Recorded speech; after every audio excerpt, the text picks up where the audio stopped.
better late than never, right? As always, the search for the elusive Frank Stallone has delayed things just a little bit, you know? Not to mention this year's polar fucking vortex! I don't even know what the fuck that is, but the wind chill is literally negative 40 goddamn degrees out there. I'd make a Hoth joke, but even the Wampas are in hibernation. It's so cold it's not even fucking funny.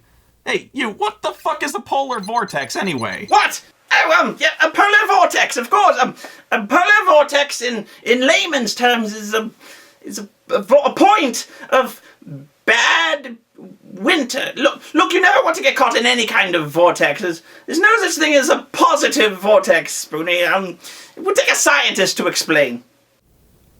So anyway, in an effort to kick Reb Brown month off with a bang and mentally escape this frozen wasteland, I've decided to watch a little Miami Vice. You see, Reb Brown starred in an episode in Season 3 titled, I'm not joking, Viking Bikers from Hell. Oh please God, let this episode be about Reb killing people with a battle axe while riding on a motorcycle, dressed in furs and wearing a huge horn helmet. If you're not familiar with the show, I think all you really need to know is that it's about these two guys, Sonny Crockett and Ricardo Tubbs, two undercover cops out to disrupt organized crime and the massive drug trade in Miami. Sonny's played by Don Johnson, the guy who single-handedly revolutionized 90s fashion. Admit it, if you could pull off that white sports jacket look, you would. I'm just trying to figure out if I could pull off that hair. But enough of this. I want to see some Reb Brown action. Can you feel Reb calling in the air tonight? Oh man, what kind of Viking wears a polo? Your time has come. Actually, Reb just got out of prison for raiding villages in Newfoundland. The polo of shame was his punishment, but now his fellow Viking bikers from hell are here to welcome him back. Sure don't look like no scooter trash, Reb. Wait, hold up. Did he just call Reb? Sure don't look like no scooter trash, Reb. He did! His character's name is Reb! Guys, Reb's gonna have a hard enough time trying to act, so let's not confuse him by giving him another name, okay? You saw what happened to him in Last Flight to Hell. Reb, you'll never change. Yeah, he started calling someone else Reb, completely lost all sense of identity. Took us months to straighten out. Come on, Reb's not a Viking name. What about something badass like Grimlock, Hamgar, Skullbork? He comes from the high mountain. Sure don't look like no scooter trash, Reb. I must have been rehabilitated. Oh, do it, yeah! Whoa, yeah! What? You look good, Reb. You bring my peace?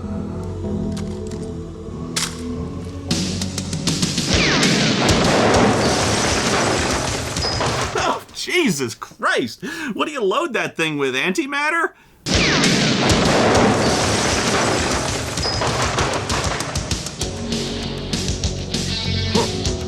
That's it? Reb Brown just obliterated a car. Oh, and by the way, 2 minutes in and already Reb has been more badass than Frank Stallone was in 2 fucking hours. Reb just annihilated a car, blew the motherfucker up like it was hit by artillery, but he did it with a handgun because he's Reb fucking Brown. And your reaction is, huh. Oh, you're not impressed, are you? Well, I can top that because I got a better gun than Reb does, and I've seen all his movies, so I think I got his technique down. Booyakasha!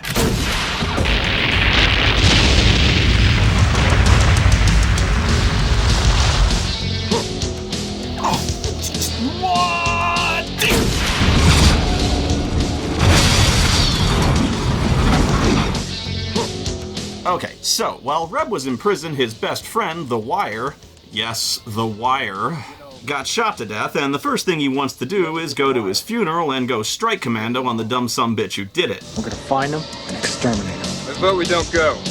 Too many cops. Where's my scooter? Scooters? Reb Brown drives a fucking moped? Unless he starts riding around those little floor sweepers from Space Mutiny, this biker gang sucks. Viking bikers from hell should not be riding pussy one-cylinder Vespas. I guess scooter's just the word they're using for chopper? I don't know. I'm afraid of motorcycles. Hell, I'm afraid of bicycles. Shut up. Where's my scooter? You can ride on back to Charlie's. Charlie's? I don't ride on the back of nobody's scooter. Yeah, Reb don't ride bitch on nobody's scooter, man. Besides, I don't even think it'd move with the two of us on it. Anyway, they go to the funeral looking completely inconspicuous, standing there all dressed identically head to toe in leather, in Miami, in the summer. And wouldn't you know it, it was Sonny who killed Reb's friend while working undercover. It was a street shooting, Rico. Your straight garden variety street shooting. In which one Sonny Burnett takes out Edward the Wire Constantine and splits the scene. That's because there were civilians coming onto the street. Now what they're gonna do? Problem is, Reb doesn't really know who killed Wire, so I don't really know why he bothered coming down here. His only clues come from a videotape that Wire made containing his will. I'm coming at you from the other side, man. Dead. You believe it? Did it happen peaceful in my sleep, or was it like some evil forces? No, it wasn't us. It was the warriors. You know, don't you, Reb? So take care of it. Dig?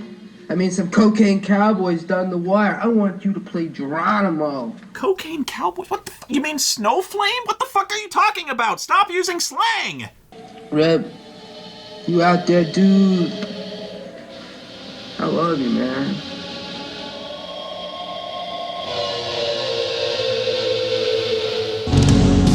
Since Reb doesn't know which cocaine cowboy killed Wire, he just decides to waste all the dope dealers he did business with and let God sort him out. Oh yes, Reb's going on a murder spree. I told you this month was gonna be good. Wire also wants Reb to take care of his sister, so his first stop is to kill this guy who has a load of gold coins. Again, I'm not kidding, this turns into a gold heist. Where are the Krugerrands? You can't buy Krugerrands anymore. Where's my gold doubloons, matey? Is this a Viking thing? It couldn't have just been a load of cash? I mean, what's the point of stealing Krugerrands? I guess it's to make it all seem like high-stakes cocaine dealing stuff. Oh, it couldn't have been cash. It has to be much harder to transport and fence gold. Oh yeah, bring the crossbow, Billy. Let's start this one off subtle. That's the Viking way. Flowers for Mr. Salazar. Hey, are you one of those crazed bikers, you know, with the crossbows? Where's the money, Lebowski? You want that money, Lebowski? Here's the fucking money, shithead! It's down there somewhere. Let me take another look. Sonny and Ricardo hear about the murder and make the connection that it might have something to do with Wire's death. What do we got? Nothing but an ugly way to die? Well, Rico, I guess you can write up the cause of death as Reb Brown.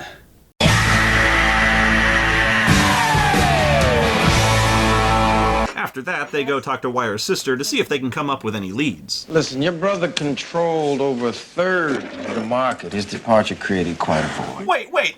That guy controlled a third of the cocaine? In Miami?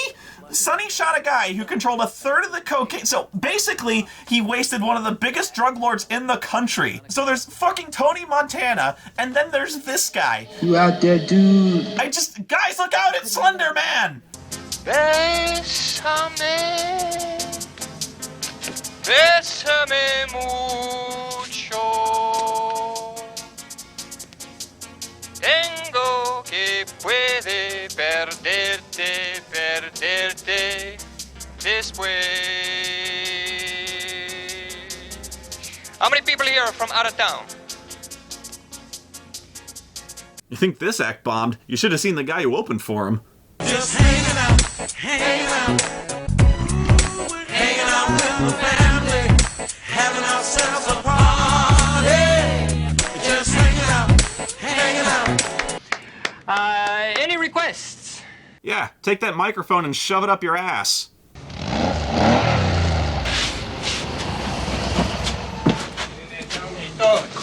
Nice chopper, man. It's a scooter, man. Apparently, the snitchy-looking guy's a snitch, so Reb strong-arms him and gets Sonny and Rico's cover identities, which puts them on Reb's hit list. And now they're officially in some deep shit. And they're starting to realize this when more and more of Wire's former associates are turning up dead in new and unusual poses. Valeriano, Sutton, Mueller, Salazar, and Pena. All. There's gotta be a connection here. Well, yeah, they're all dead. Didn't he use the violators for security? Biker gang? And that means going to a biker bar for the requisite cop show biker bar fight. Hey, alright, bonus points for sliding a guy down the bar. See? Miami Vice gets it. I can do this all day, every day. Who is it? Give me a name. Your mama. Okay, baby girl! Who sent ya? Who sent ya? Sam fucking Beckenbauer!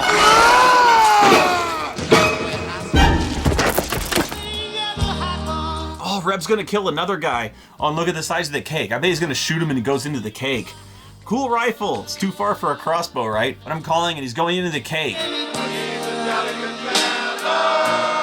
Oh, I'm sure he's a jolly good fellow, but shouldn't you be singing happy birthday? Oh, right, that'd cost money. Come on, shoot him in the cake. He's gonna blow out the candles and get shot and go into the cake. And they're not gonna fuck this up. Not this time. Do it!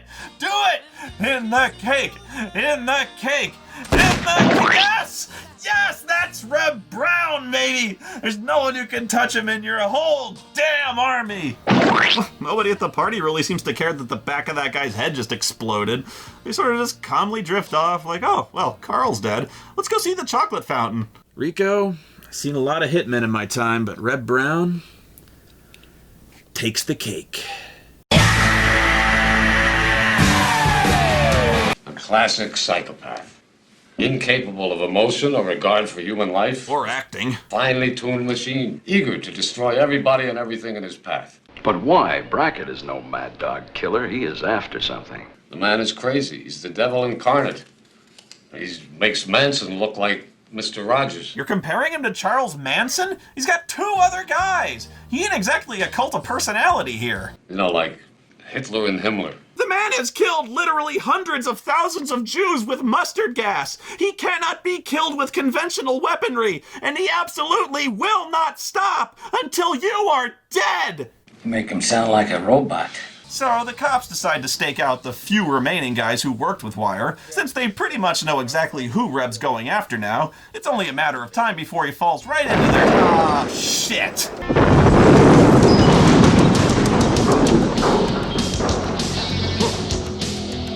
Okay, look, I just realized that Reb's playing the villain in this episode, so he's probably not going to survive this one, you know what I mean? It's not like I'd expect him to just shrug off multiple gunshot wounds and scream in rage and just shoot Tubbs in the head, you know?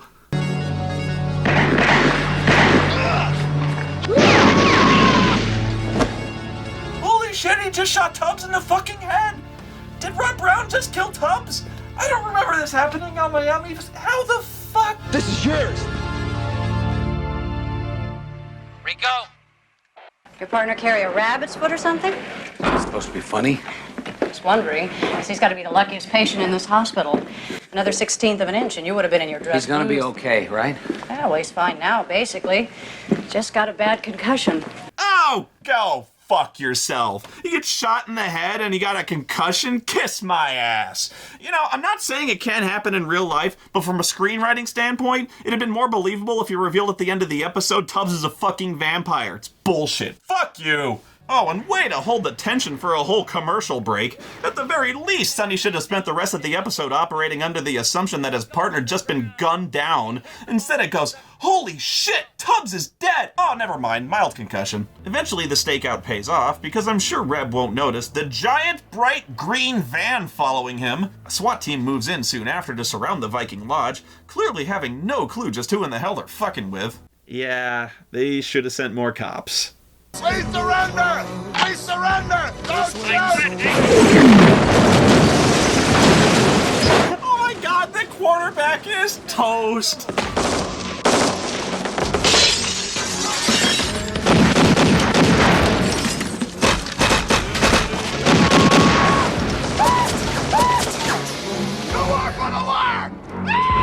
What the fuck was that?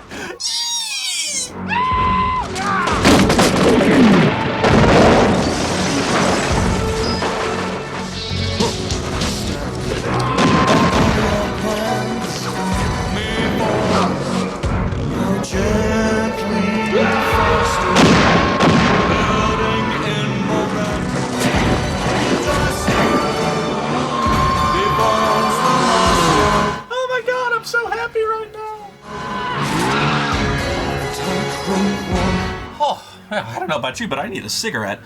Well, the only cop left is Sonny, and this time it's personal for both of them. He gave Rico a concussion, damn it! Reb corners himself at a marina for no reason, even though his motorcycle works fine. I guess he realizes we need to wrap this episode up in 5 minutes, and Vikings do not flee like cowards! Ooh!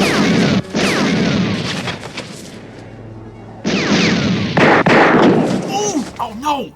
Come on, Reb, you got this! Oh, you know what? He's fake. I bet he's faking. He's totally faking. Burnett! Look out! Wait, what? You can't warn someone before sneak attacking them?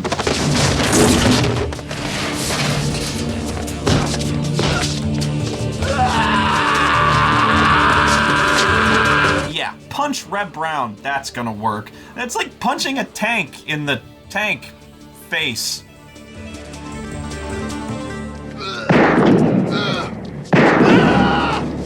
Wait, he's been shot 3 times and Sonny only fired twice!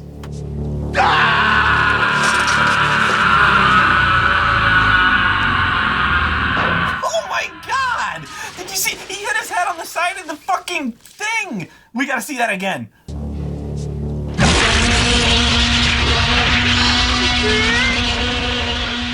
Oh shit! And you know he really cracked his head there, and they used the take anyway. It's why they're showing it in super slow motion so you see the guy's face when it hits. Jesus. Oh, well, I guess he's fine. Yeah, it makes sense. Reb Brown shoots Rico in the head, he gets a concussion. And let's see, Reb dropped an oil drum on Don Johnson's head like Donkey Kong, choked his ass half to death, and then hits him in the face with a steel cargo ship. Give him a minute to catch his breath. And someone get this man a comb. I don't know, I'd tear the plot to shreds because basically this episode sucked. But you know, the plot doesn't matter here because they did the right thing. They let Reb Brown be Reb Brown. The script sucked, they knew it sucked. It's called Viking Bikers from Hell, for Christ's sakes. So you get Reb Brown, you give him a shitload of guns, and you turn him loose with a bunch of stuntmen and pyro guys near a bunch of abandoned buildings and junker cars. And boom! Literally, you got a great action episode. And Miami Vice, you got it.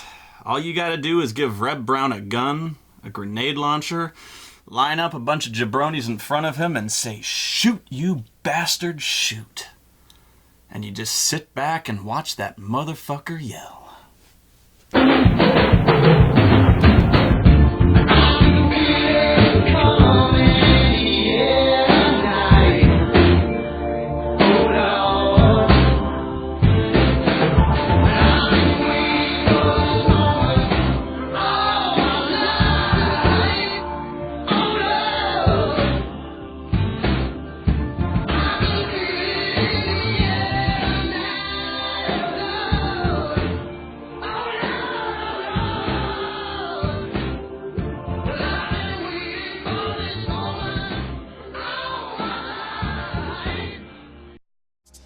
Bésame mucho. Kiss me and kiss me again. You know what Ikami said about that? Kisses are a better fate than wisdom. How many people here are from out of town? Where are you from, huh? ¿Dónde tú eres? Boca Raton. No, I mean, where were you born? Los Angeles, huh? How about those Lakers, huh? Buck for MVP, huh? Well, you know what they say? Bésame, bésame mucho. ¿Cómo se puede una bote del último